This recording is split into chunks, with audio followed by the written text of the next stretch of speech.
परम शांति बाबूजी। आज मैं आपसे पूछने वाला हूँ कि जो नासा ने एक 1977 में एक वॉयेजर अपना यान भेजा था, जो कि आज 38 इयर्स ऑलरेडी हो चुके हैं। उसने बहुत सारे ग्रहों के फोटोग्राफ्स लिए हैं, उसके नज़दीक से निकला है और वो धीरे धीरे धीरे करके वो करीबन 11 बिलियन किलोमीटर दूर पहुंच चुका है। अब उनका कहना यह है कि जो वॉयेजर है वो हर 3 साल में 1 बिलियन किलोमीटर क्रॉस करता है।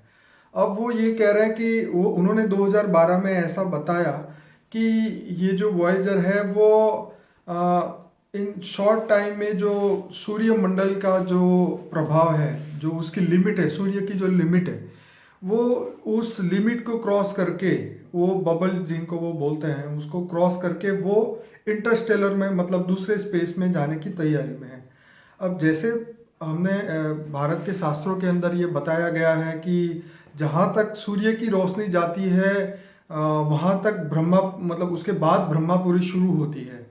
तो आप ये बताएं कि क्या ये वॉयेजर जो है वो ये सूर्यमंडल की लिमिट को क्रॉस करके इससे आगे जा पाएगा?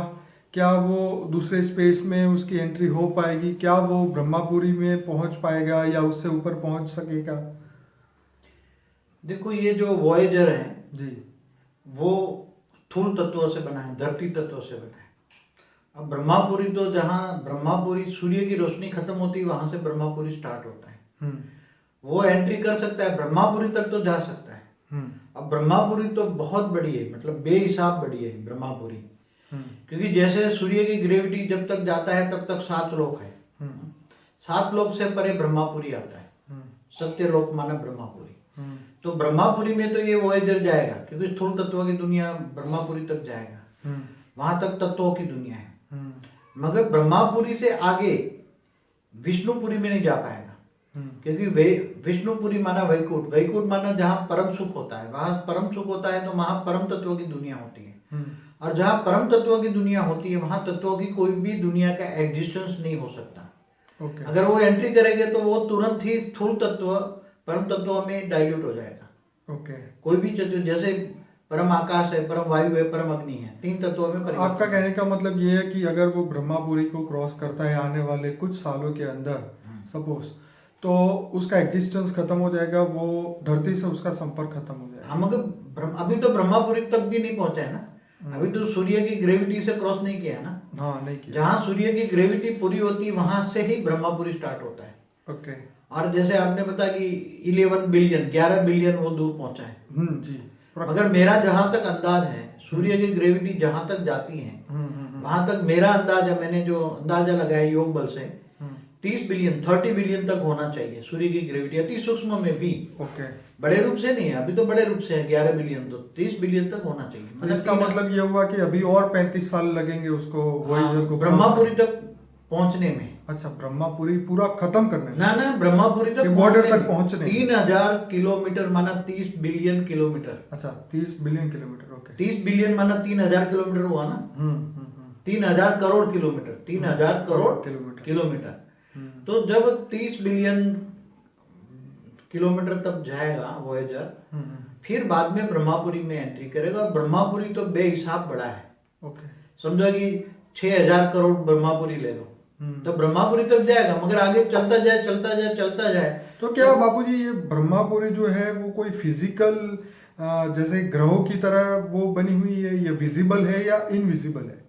जैसे जब ये ब्रह्मांड बना, सबसे पहले जब शिव ने ब्रह्मांड बनाया, तो पहले जब ब्रह्मा बनाया तो ब्रह्मा ने जो संकल्प द्वारा सृष्टि बनाई, फरिश्तों की दुनिया बनाई थे, एक लेयर्स बनाए थे। उसने 7 लेयर्स बनाए थे। ब्रह्मा ने जो 7 लेयर्स बनाए थे वो उसको 7 लोक कहते हैं। तो 7 लोक में वो फरिश्तों की दुनिया थी, तो वो तत्वों की पहले परम तत्वों की दुनिया थी। नहीं, बात वो तो नहीं हो रही, बात हो रही है कि क्या लेयर्स को देख, हाँ, लिमिट होती है ब्रह्मापुरी जो पहले होती थी, मगर अब सब तो मेरा प्रश्न है कि वो विजिबल है या नहीं है? विजिबल है ना, ब्रह्मापुरी विजिबल होगी या नहीं? ब्रह्मापुरी विजिबल है। तो क्या ये कैमरा देख पाएगा? हाँ, कैमरा जरूर देख पाएगा।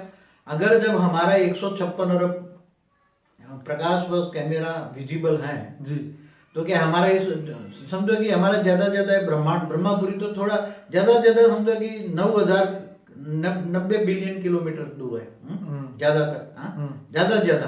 ठीक। तो ये क्या 90 बिलियन माने उसके लिए तो कितना हुआ ये, तो मतलब एक दिन की प्रकाश की गति हुई, कितना हुई?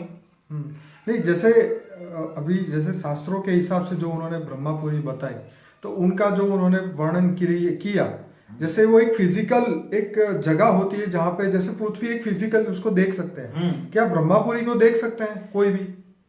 हाँ, ब्रह्मापुरी को देखना है तो ब्रह्मापुरी 3 तत्वों की है, आकाश, वायु और अग्नि। वहां जल और मिट्टी नहीं होता, इसलिए जो वो तो कई ग्रहों में जल और मिट्टी तो नहीं है, नहीं, मतलब वो तो धरती पर ही है, बाकी तो ऊपर सूक्ष्म जगत में तो कहीं नहीं है। मगर अगर वहां की तुम्हें अभी मंगल पे भी बता रहे हैं कि वहां पे पानी के सरोवर थे, कितने 400 करोड़ साल पहले, ऐसा बता रहे हैं। तो मंगल पर मनुष्य सृष्टि थी पहले, मंगल ग्रह ने बनाया, मंगल देवता ने मंगल ग्रह बनाया, तो मनुष्य सृष्टि थी वहां। तो ये जहां तक ग्रह पूरे होते हैं तब तो थोड़ी थोड़ी स्थूल तत्व की दुनिया है, सूक्ष्म, फिर इससे ऊपर सूक्ष्म दुनिया शुरू होता है, तो एक लेयर्स होते हैं। मगर लेयर्स में जैसे ब्रह्मा रहता है, तो ब्रह्मा का शरीर किन का? 3 तत्वों का। तो 3 तत्वों की क्या विजिबल है, कैमरा ले पाएगा विजिबल दुनिया? स्थूल कैमरा स्थूल तत्वों की ही विजिबल आता है। जैसे अभी भी जो साइंस वाले हैं, वो जो आत्मा का, या जिसको भूत बोलते हैं या आत्मा बोलते हैं, स्पिरिट बोलते हैं, उनका भी फोटो अभी तो नहीं ले सकते, क्योंकि देखो जैसे मनुष्य आत्मा भूतों को नहीं देख पाती ना, उसका कारण क्या है? उसका कारण समझना पड़ेगा ना, क्योंकि 3 तत्वों की दुनिया देखने के लिए तुम्हें 3 तत्वों की दृष्टि चाहिए। क्या चाहिए? तो जो कैमरा की दृष्टि है, कैमरा जो देखता है, दृष्टि माना जो कैमरा देखता है, मगर कैमरा बना है स्थूल तत्वों का। उसका जो कैमरा का जो कांच है जो देखता है, जिस कांच से वो देखता है, वो मिट्टी तत्व से बना है, धरती तत्व से बना है। देखिए ये बात तो प्रूफ हो गई है कि जो 156 बिलियन लाइट ईयर तक तो यहाँ का कैमरा देख सकता है, मतलब विजिबल। हाँ, मगर उसमें क्या आता है? उसके अंदर तो जैसे ब्रह्मपुरी, शंकरपुरी सब कुछ आ गया वहां तो। हाँ, मगर वो एक ब्रह्मांड आ गया। उन्होंने क्यों नहीं बताया कि यहाँ ब्रह्मापुरी है, विष्णुपुरी है, शिवपुरी है, हाँ, परमधाम? नहीं दिखा शायद, इसीलिए नहीं बोला। तो देख नहीं पाएंगे ना वो तो। जैसे परम तत्व की दुनिया है विष्णुपुरी, शिवपुरी परम आकाश तत्व की है, और परम धाम तो परम प्रकाश का है। तो परम प्रकाश कैसे आएगा जब 3 तत्व नहीं आते? परम आकाश तत्व नहीं विजिबल है, आकाश तत्व विजिबल है नहीं। तो ऐसी तरह वायु तत्व भी विजिबल है, अग्नि उसका एहसास कर सकते हैं पर विजिबल तो नहीं है। ऐसी तरह अग्नि तत्व विजिबल है। तो जैसे गैलेक्सियों में अग्नि तत्व है, तो वो अग्नि तत्व के कारण विजिबल है ना, तो कैमरे में आता है ना। ये अग्नि तत्व के कारण विजिबल है। जो 156 बिलियन जो विजिबल दुनिया बता रहे हैं साइंस वाले, वो अग्नि तत्व अंदर आता है ना। क्या आता है? गैलेक्सी के बीच में वो क्या सेंटर पॉइंट में कह रहे ये बहुत बड़ा एक एनर्जी है, बराबर? तो उनको एनर्जी, मगर ब्लैक होल बोल दिया, मगर कोई काला तत्व नहीं है वहां, कोई काला दिखता नहीं है कोई, एनर्जी है। उसको एनर्जी को ये बोलते हैं ब्लैक होल। फिर कहते तो ये ऐसी तरह की एनर्जी दिखती है। ब्लैक होल दिखता है, विजिबल नहीं है ना, नहीं। एनर्जी दिखती है, जैसे बिजली है, बिजली दिखती है। मगर जब ये अग्नि तत्व के फॉर्म में होती है, अग्नि तत्व, उसमें से अग्नि निकलता है, तो अग्नि तत्व विजिबल है। अच्छा बाबूजी, लास्ट क्वेश्चन कि ये जो वॉयेजर गया है, ये इंटरस्टेलर में अगर ये चला जाता है तो वहां से ये वापस आ पाएगा? हाँ, ब्रह्मापुरी तक जा भी सकता है, वापस आ भी सकता है। ब्रह्मापुरी माना 90 बिलियन किलोमीटर, वहां तक जा सकता है, आ सकता है, जाएगा भी और आएगा भी। मगर वो एनर्जी कहाँ से लेता है, वो सबसे पहले सवाल है ना। वो जाने की एनर्जी कहाँ से मिलती है उसको? क्या तो साइंस वालों ने कुछ उसका इन्वेंशन किया, उसका ज्ञान तो हमें नहीं है, पर फिलहाल ये पॉसिबल जा रहा है, मतलब एनर्जी तो है उसके पास। मगर मैं समझता हूँ वहां तक उसको वायु तत्व से एनर्जी मिल रही हो शायद, या सूर्य की रोशनी से एनर्जी मिल रही हो, ऐसा कुछ हो सकता है। मगर ऐसा कोई, अगर जहाँ सूर्य की एनर्जी मिलना खत्म हो जाएगा तो वहां रुक जाएगा ना। बीच में ऐसा भी मैसेज था कि ये जो वॉयेजर है उसका कनेक्शन, मतलब पृथ्वी से कनेक्शन खत्म हो चुका है, शायद वो कहीं दूर पहुंच गया हो, फिर वापस वो पृथ्वी के कनेक्शन में आया। और नासा वालों ने फिर फोटोग्राफ्स भी भेजे वहाँ से कि पृथ्वी एकदम छोटी दिख रही है, ऐसा उन्होंने नासा की वेबसाइट पे भी इसके फोटोग्राफ्स भी रखे हुए ताकि सब लोग इसे देख पाए। तो ऐसी तरह उन्होंने उसके बाद एक वॉयेजर के बाद वॉयेजर 1 या 2 या कुछ और भी नए भेजे हैं। तो नई नई ये लोग खोज कर रहे हैं, लेकिन मेन प्रश्न यही था कि ये जो ब्रह्मापुरी, विष्णुपुरी और शंकरपुरी जो भारत के शास्त्रों के हिसाब से बताए गए हैं, उसको क्रॉस कर पाएगा या नहीं कर पाएगा। अगर वहाँ पे पहुँचा तो वो वापस आएगा कि नहीं आएगा धरती पे, या उसका वो वहाँ के फोटोग्राफ्स भेज पाएगा या नहीं भेज पाएगा। देखो, पहले बताया कि स्थूल तत्वों का साधन ब्रह्मापुरी तक तो जाएगा, 90 बिलियन तक जाएगा।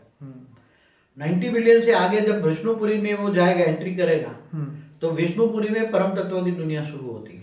ओके। तो स्थूल तत्व की कोई भी चीज परम तत्वों की दुनिया में डाइल्यूट हो जाती है। जैसे अग्नि के अंदर कोई लकड़ी डालो तो जल के खत्म हो जाता है ना, अग्नि के अंदर लोहा भी जलकर खत्म हो जाता है ना। ऐसी तरह वो परम तत्व है, जहां परम आकाश, परम वायु, परम अग्नि होता है, तो परम अग्नि के अंदर वो डाइल्यूट हो जाता है, उसका एग्जिस्टेंस ही खत्म हो जाता है, वो परम तत्वों में परिवर्तन हो जाता है। इसलिए विष्णुपुरी में एंट्री नहीं कर पाएगा, जैसे एंट्री करेगा परिवर्तन हो